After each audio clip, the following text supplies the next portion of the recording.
Todos los políticos en el Ecuador hacen promesas, ofrecen, y la gente escucha y opta generalmente por lo que escucha.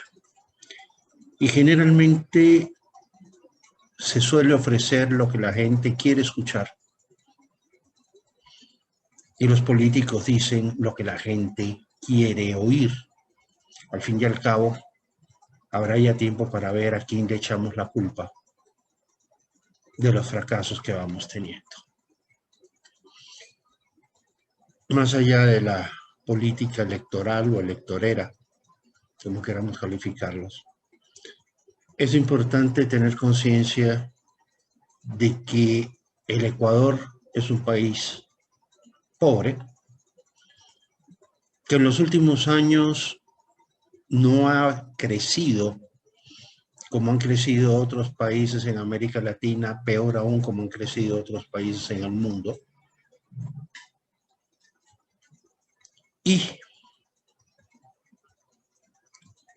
que el crecimiento económico es la condición sine qua non para poder acabar con la pobreza. Un país que no crece económicamente es un país que no solo permanece en la pobreza, sino que se hunde aún más en ella. Y cuando hablamos de pobreza, siempre metemos de por medio el Estado, la acción del Estado, la acción compensadora del Estado, quitarle a unos para darle a otros.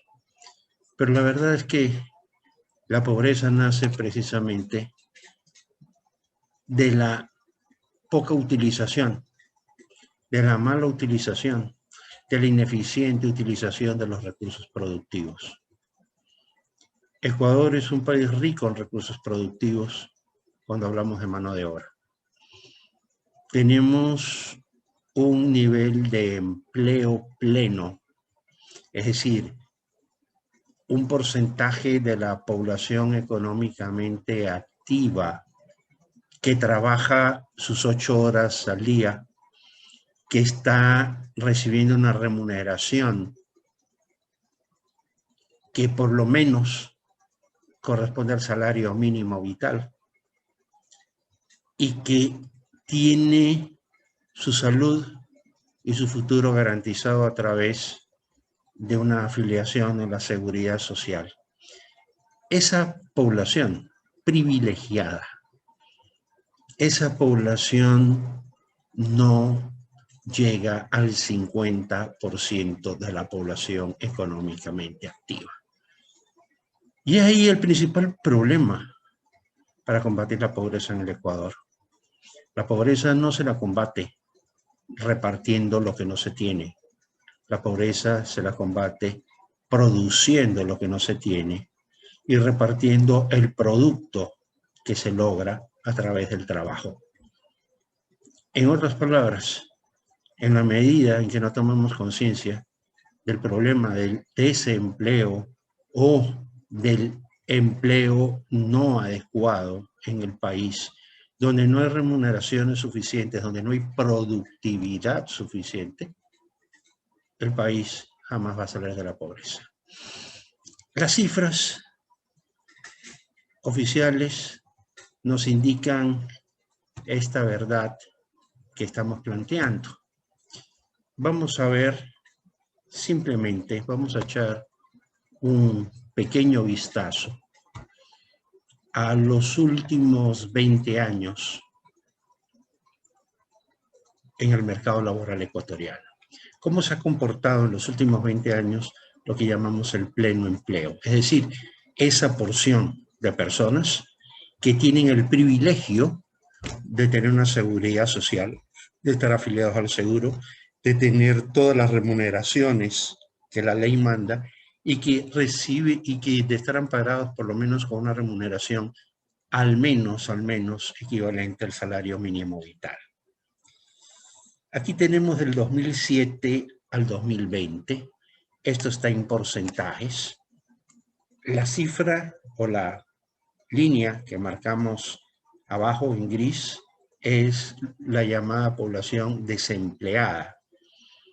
definiendo por desempleado aquellos que no tienen un ingreso ni un empleo a pesar de estarlo buscando. La línea amarilla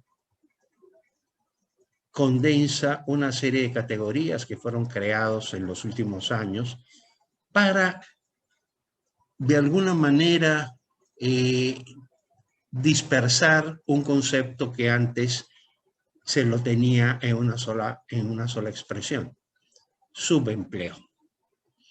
A partir del subempleo se crearon una serie de categorías, ¿ok? Aquí lo que hemos hecho es simplemente sumar todas esas categorías y las hemos dejado en una sola. Y la línea roja es la que nos interesa observar. La línea roja es la línea del empleo, empleo pleno. ¿Cómo se ha movido esta línea del empleo pleno? Bien, del 2007 al 2008 tiene un crecimiento mínimo, tiene una caída del 2009 precisamente por la crisis mundial que se dio, y a partir del año 2010 comienza a crecer y llega a su máximo el año 2014. Ese máximo es 49,3% de la población económicamente activa. A partir de ese momento, el pleno empleo comienza a descender. El desempleo no aumenta, pero aumentan otras formas no adecuadas de empleo. El desempleo no aumenta por una razón muy simple. La gente que se queda sin trabajo no es que se va a dormir a su casa y esperar que alguien lo llame. Tiene que parar la olla en su casa. Esa persona entonces sale a vender caramelos, sale a vender tortillas, sale a vender verdes, sale a vender cualquier cosa a la calle con tal de poder llevar alimento a su casa. Entonces, efectivamente, el desempleo no crece, pero no porque haya empleo, sino porque los que tenían empleo y lo han perdido comienzan a buscarse la vida de cualquier manera. Para el año 2020, el empleo pleno estaba apenas en el 32,1%.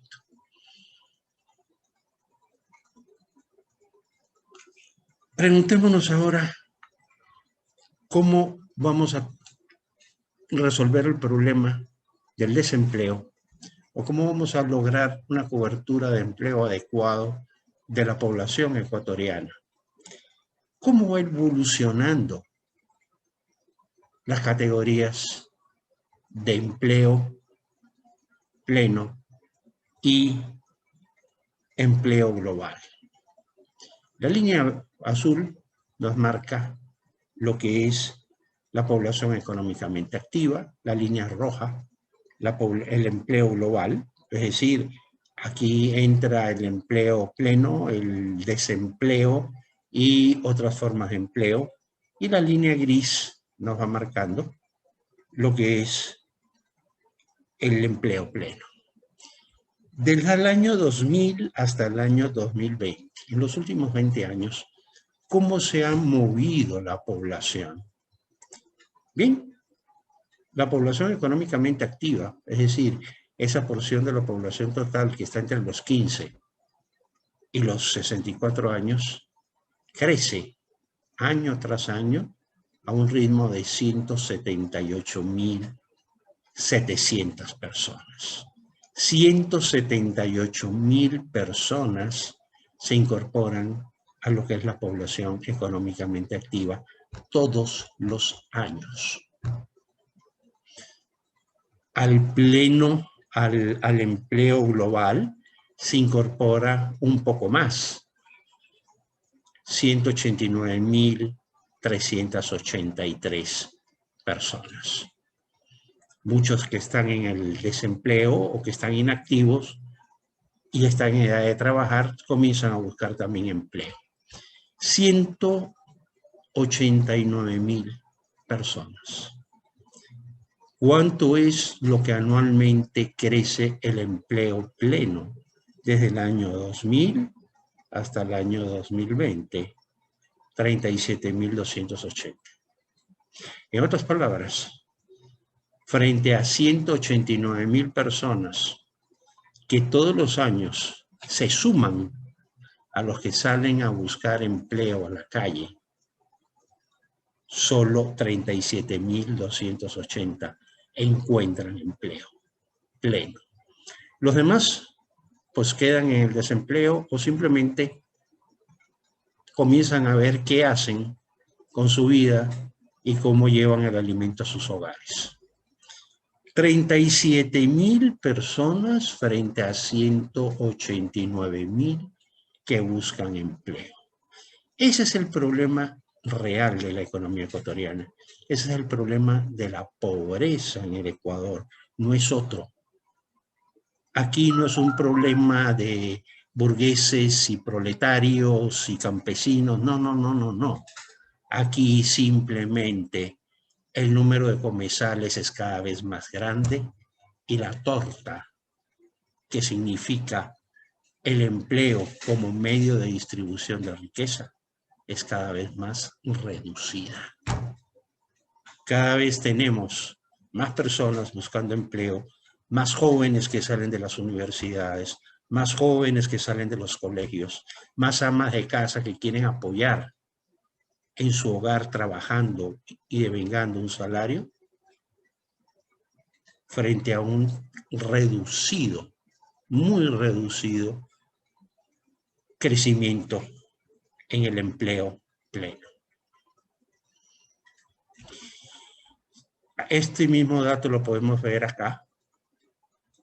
Esto es una encuesta que se ha hecho a empresas en distintas partes del mundo. Vamos a tomar solamente algunos datos, nada más. El crecimiento anual del empleo. Mientras que en América Latina el empleo crece al 4,4% anual, bastante más que la propia población. Y en el resto de los países crece al 4,7%. Es decir, son países que caminan hacia la eliminación del desempleo.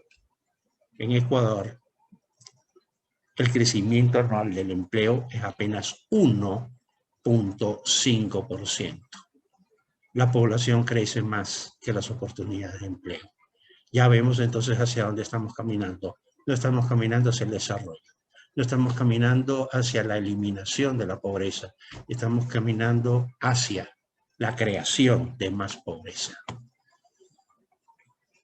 Cuando hablamos de calidad de trabajo y hablamos de salario, estos cuadros son bastante elocuentes, los que les voy a mostrar, y tienen que ver básicamente con la formación de nuestros jóvenes, de nuestros trabajadores.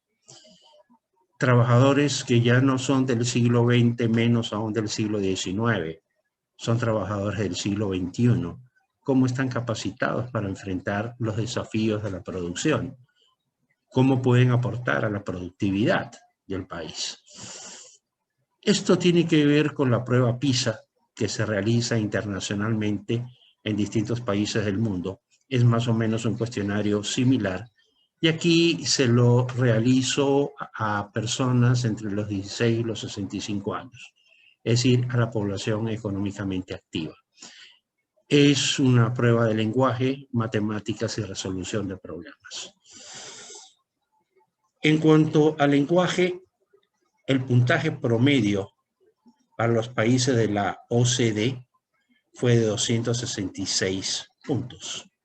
Japón estuvo casi en 300, Finlandia 288, Países Bajos 284, Nueva Zelanda 281, Australia 280, Singapur 258. ¿Dónde está América Latina? Los países de América Latina que tenemos dentro de esta muestra. Pues México está en 222, bastante más bajo que la media. Chile está por abajo de México, 220. Ecuador, 196. Perú, 196. En otras palabras, la formación de nuestros trabajadores, la formación de nuestra población en cuanto a sus habilidades de manejo del lenguaje, de comunicación, lo colocan a la cola de la tabla.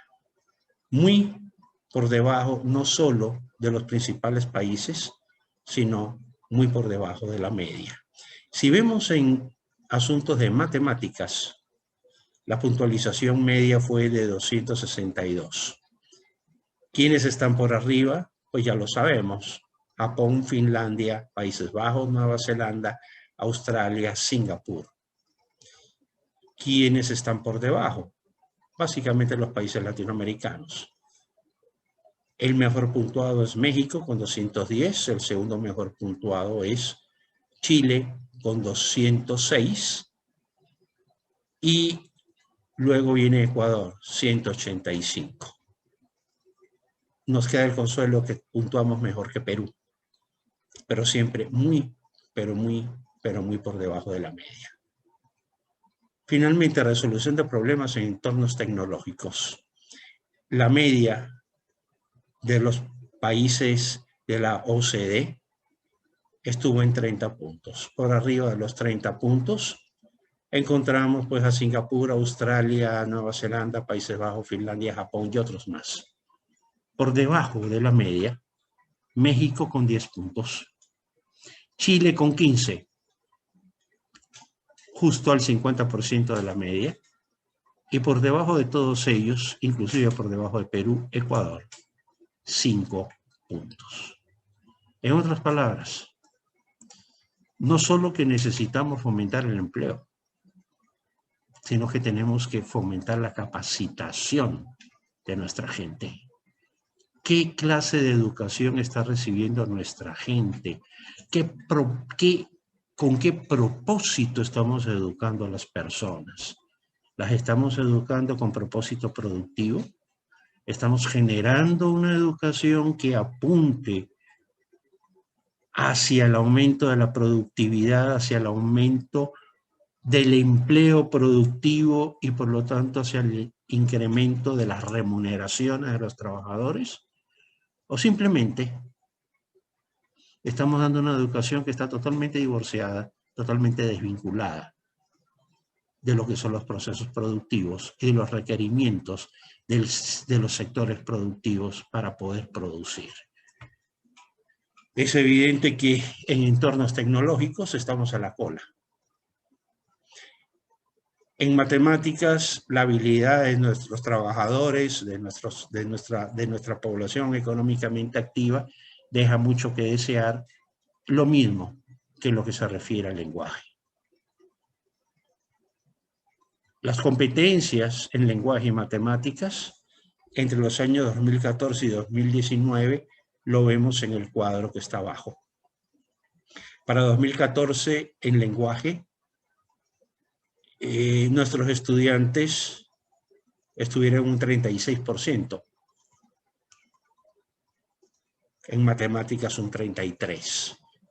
Esto significa una insuficiencia de 67 puntos en matemáticas. Para el año 2019 llegamos a 40% en lenguaje, pero mantenemos una insuficiencia de 60% en lenguaje y 27% en matemáticas, una insuficiencia de 73% frente a otros países. En otras palabras, no solamente que no somos competitivos con nuestros productos, nuestra mano de obra tampoco es competitiva frente al mundo para atraer inversión. Inversión altamente productiva, inversión que nos ayude al desarrollo. Finalmente, el problema más grave de todos ellos, la desnutrición crónica y la malnutrición aguda en la población menor de 5 años.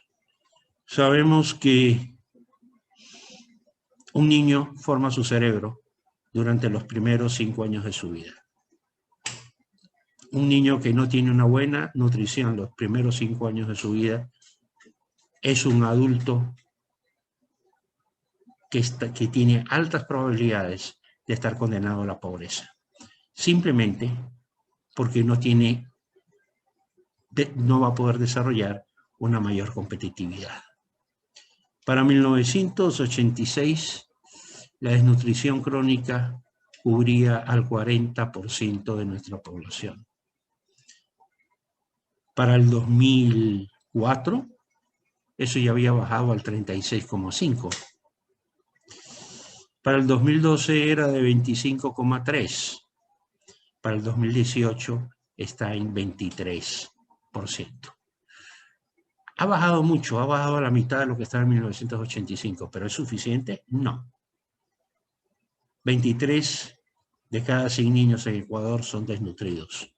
23 de cada 100 niños en Ecuador prácticamente tienen su futuro cerrado por malnutrición crónica. Y si hablamos de niños menores de 5 años con malnutrición aguda, pues en el 85 era el 2,4, el 2012 seguía siendo el 2,4, en el 2004 había bajado al 2,1, pero volvió a subir en 2012, baja el 2014 1,6, 2018 se coloca casi en 4%. 4 de cada 100 niños en el Ecuador tienen problemas de malnutrición aguda. 4 de cada 100 niños. 23 de cada 100 van a tener problemas en el futuro por insuficiencia en el desarrollo de su cerebro. Y de esos 4 de cada 100, sus problemas van a ser mucho más agudos. Ese es el verdadero problema del Ecuador. Esto es el verdadero problema de la pobreza.